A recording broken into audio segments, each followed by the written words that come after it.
If I close my eyes and sit here, somebody walks into this hall, I will tell you what kind of person has walked in.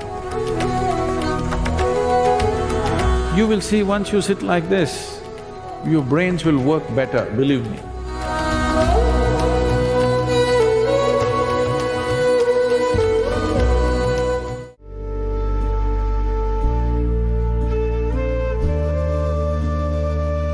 If you know human body from within, you yourself look at this.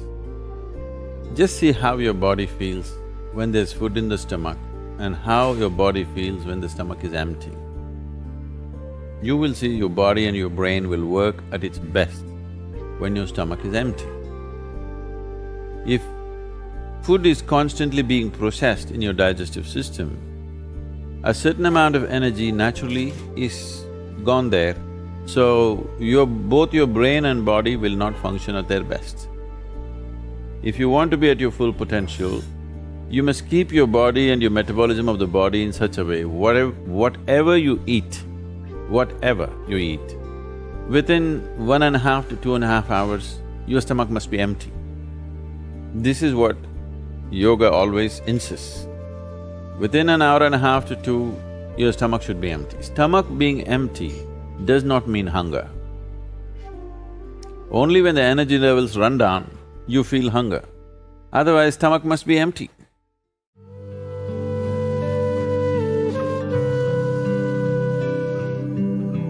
In this corner, there is a stone mantapam or a pavilion where we have set up an ideal office setup for you. Low-level chairs, low-level tables. You will see once you sit like this, your brains will work better, believe me. I cannot speak or explore something without folding my legs. At least one leg must be folded, otherwise I know the difference, how my brain will work. If you don't know the difference when it's working and when it's not working, you're a serious problem.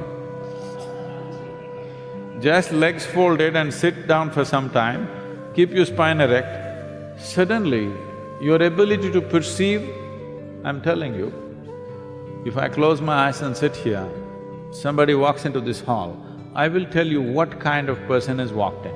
Oh, Sadhguru, you are a great yogi, that's not the point. Even the dog in your house knows this, isn't it? Yes or no? Your dog is sitting under the sofa, someone comes at the main door, he knows who has come. Yes or no? What a dog can know, you cannot know. No, what I'm trying to tell you is, essentially the whole evolutionary process from an amoeba to being a human being is more complex and sophisticated neurological system, isn't it? Yes or no? You have, as a human being, the most sophisticated neurological system. If a dog can sense it, you can also sense it. It is just that you are in a muddle of thought all the time. Because the necessary attention is gone in most people. Because they are seeing a kaleidoscope of colors on their screens and stuff, they've lost that ability. One thing is to bring this attention back. Every dimension of yoga is made to heighten your attention to a level that whatever is here, you should not miss it. Everything must be in your experience. That is when you can call yourself a full-fledged human being. Do not carry your attention deficiency as some kind of a qualification.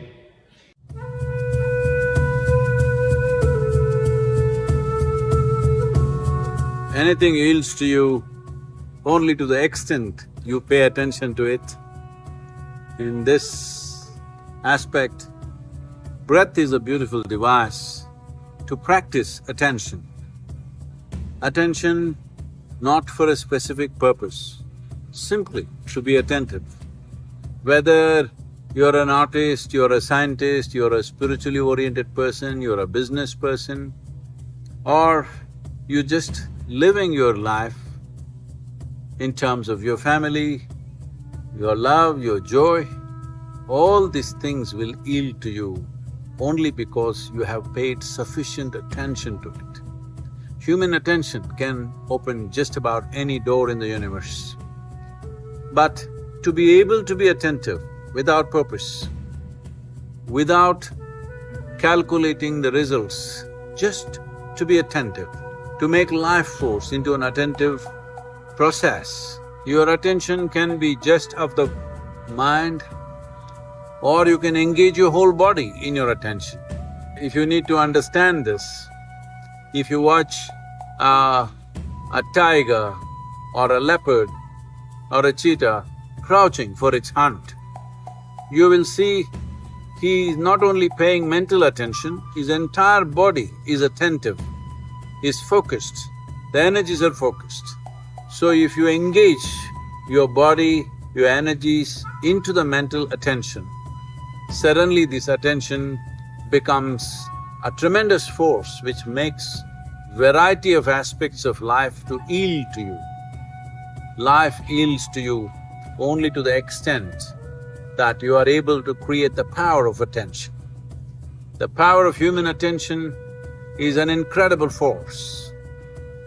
You have to learn with necessary practice to unleash this force to your benefit and to everybody's benefit.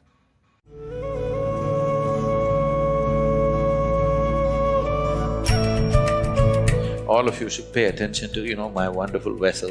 Please, pay attention. Please just do this right now. You shouldn't take your attention off this vessel. Just pay attention. It's such a beautiful vessel. Please. So, now as I speak, see, you can't stay with that vessel. One moment and okay. Now, suppose you fell in love with this vessel. Now if I hide this vessel, you want to see it. It doesn't matter where the vessel goes, in your mind the vessel plays. Now your mind is like this, because you're emotionally involved with it. You fell in love with the vessel and now your mind is constantly on it. So this is what devotion is. It's a powerful way of paying attention, an effortless and joyful way of paying attention. If you try to concentrate on something, you'll get a headache. But if you fall in love with something, anyway your focus is 100% there and you won't get a headache, you will be ecstatic. This is a more intelligent way of using your mind than anything that people have known as intellect. A devotee has a completely different perspective of life. It is a different dimension of intelligence, where he is able to access things that others cannot even dream of, effortlessly, joyfully, because emotionally he is involved, his attention is absolute.